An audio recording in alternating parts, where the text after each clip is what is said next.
The 1400 Celsius vacuum furnace can work under vacuum and protective atmosphere. The furnace is made of aluminum ceramic fiber material.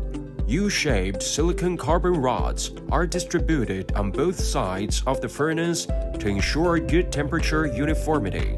The outer shell adopts a circular tank design with a double furnace door flange, sealing structure, and the vacuum degree can reach 0.02 Pa.